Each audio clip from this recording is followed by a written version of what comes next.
అదేవిధంగా ఈ affected families ఎవరంటే వాళ్ళకి సహాయం అందించడానికి కలెక్టర్లు వీళ్ళందరూ కూడా లోకల్ గా మీ దగ్గర ఉండే ఫండ్స్ డిజాస్టర్ ఫండ్స్ నుంచి ఇమ్మీడియట్ గా వాడుకోండి. చీఫ్ సెక్రటరీ గారితో కూడా ఏదైనా ఉంటే ఇమ్మీడియట్ గా ఫండ్స్ రిలీజ్ చేయాలన్నా ఇట్లాంటి వాటి దగ్గర వెనుక ముందు ఆలోచించాల్సిన వాళ్ళని ప్రజలకు సహాయం అందించడానికి అవసరమైన నిధులను కలెక్టర్లు ఖర్చు పెట్టండి.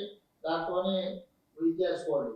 అదేవిధంగా ఎనర్జీ డిపార్ట్మెంట్ కు ఈ రకాలు కానీ వర్షాలు వచ్చినప్పుడు కరెంటు డిస్కనెక్ట్ పోలు పడిపోవడం ట్రాన్స్ఫార్మర్లు కాలిపోవడం జరుగుతుంది.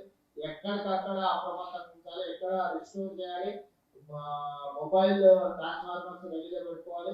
ఎక్కడికక్కడ పవర్ ఏదైనా అవసరమైతే ఇచ్చేయాలి. పవర్ రిస్టోర్ చేయలేకపోతే అవసరమైతే జనరేటర్స్ తోనైనా కూడా మీరు వాళ్ళని అప్రమత్తం చేసి చేసుకోవాల్సిన అవసరం ఉంటుంది.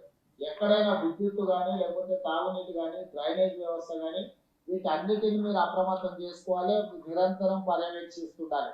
ఒక డిపార్ట్మెంట్ నాకు తెలుసు, ఒక డిపార్ట్మెంట్ తెలియదని కానీ ఫైర్ డిపార్ట్మెంట్ కానీ నేషనల్ డిజాస్టర్ డిపార్ట్మెంట్ కానీ లేకపోతే స్టేట్ డిజాస్టర్, ఇప్పుడు మనం సొంతంగా స్టేట్ డిజాస్టర్ మేనేజ్మెంట్ కూడా మొత్తం అంతా ట్రైనింగ్ ఇచ్చి ఆల్మోస్ట్ 1000 కోర్స్ మనం ట్రైనింగ్ ఇస్తున్నాం. దాదాపుగా 2000 మంది అందుబాటులో ఉండు.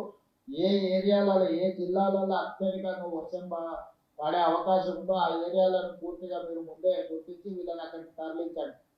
ఒకవేళ ఎక్కడైనా అత్యవసర పరిస్థితులు ఏదంటే ఎయిర్ లిఫ్ట్ చేయడానికి అవసరమైన హెలికాప్టర్లు కానీ వీటిని కానీ ఆర్మీ నుంచి కానీ ఏదైనా చేసుకునేది ఉంటే కూడా మీరు ముందే కోఆర్డినేషన్ చేసి పెట్టుకోవాలి. డిజాస్టర్ నుంచి అరుణ్ కుమార్ గారు, అదేవిధంగా చీఫ్ సెక్రటరీ గారు గవర్నమెంట్ ఆఫ్ ఇండియాతో కూడా ప్రాపర్గా పెట్టుకోవాలి.